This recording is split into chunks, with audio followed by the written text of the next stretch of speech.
ಸ್ವಾಗತ. ಅಧಿಕೃತವಾಗಿ ಮೋದಿ ಸಚಿವ ಸಂಪುಟ ಸಚಿವರ ಖಾತೆ ಹಂಚಿಕೆಯಾಗಿದೆ. ನಿನ್ನೆ 45 ಸಂಸದರು ಸಚಿವರಾಗಿ ಪ್ರಮಾಣವಚನ ಸ್ವೀಕಾರ ಮಾಡಿದರು.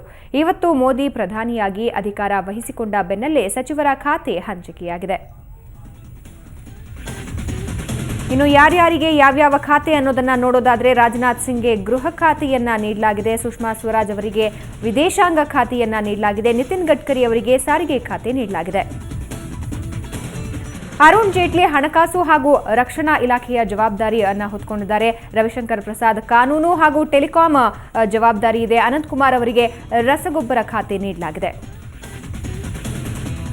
ಸದಾನಂದ ಗೌಡರಿಗೆ ರೈಲ್ವೆ ಖಾತೆಯನ್ನ ನೀಡಲಾಗಿದೆ. ವೆಂಕಯ್ಯ ನಾಯ್ಡು ಅವರಿಗೆ ನಗರಾಭಿವೃದ್ಧಿ ಖಾತೆ ಹಾಗೂ ರಾಮ್ವಿಲಾಸ್ ಪಾಸ್ವಾನ್ ಅವರಿಗೆ ಆಹಾರ ಮತ್ತು ನಾಗರಿಕ ಖಾತೆ. ಮನೇಕಾ ಗಾಂಧಿ ಅವರಿಗೆ ಮಹಿಳಾ ಮತ್ತು ಮಕ್ಕಳ ಕಲ್ಯಾಣ ಇಲಾಖೆಯ ಖಾತೆಯನ್ನ ನೀಡಲಾಗಿದೆ. ಸ್ಮೃತಿ ಇರಾನಿ ಅವರಿಗೆ ಮಾನವ ಸಂಪನ್ಮೂಲ ಖಾತೆ, ಉಮಾಭಾರತಿ ಅವರಿಗೆ ಜಲಸಂಪನ್ಮೂಲ ಖಾತೆ. ನಜ್ಮಾ ಹೆಪ್ತುಲ್ಲಾ ಅವರಿಗೆ ಅಲ್ಪಸಂಖ್ಯಾತ ಖಾತೆ, ಅಶೋಕ್ ಗಜಪತಿ ರಾಜು ಅವರಿಗೆ ವಿಮಾನಯಾನ ಖಾತೆ, ಗೋಪಿನಾಥ್ ಮುಂಡೆ ಅವರಿಗೆ ಗ್ರಾಮೀಣಾಭಿವೃದ್ಧಿ ಖಾತೆ. ಹರ್ಸಿಮ್ರತ್ ಕೌರ್ ಅವರಿಗೆ ಆಹಾರ ಸಂಸ್ಕರಣೆ ಖಾತೆ, ನರೇಂದ್ರ ಸಿಂಗ್ ಥೋಮರ್ ಅವರಿಗೆ ಉಕ್ಕು ಮತ್ತು ಗಣಿ ಖಾತೆಯನ್ನ ನೀಡಲಾಗಿದೆ.